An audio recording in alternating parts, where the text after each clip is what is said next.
তো ভিউয়ার্স, গ্রামের বিয়েতে আসছি আমরা। এই হচ্ছে বিয়ার সার্বিক আয়োজন, আমরা দেখতে পাচ্ছি। আয়োজনের কোনো ত্রুটি নেই।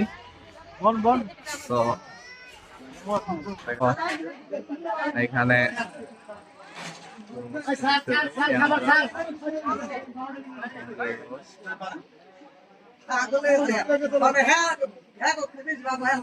আমরা দেখতে পাচ্ছি।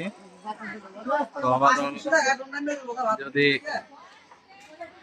দেখতে পারি, আমরা এখন হচ্ছে এখানে বসে যাব খাবার দাবারের জন্য।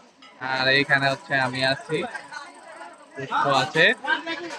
আমরা বিয়ের সার্বিক আয়োজনে এখানে ঐশীকে আমরা দেখতে পাচ্ছি খাওয়ার জন্য জিব্বা চোচো করতেছে। এই হচ্ছে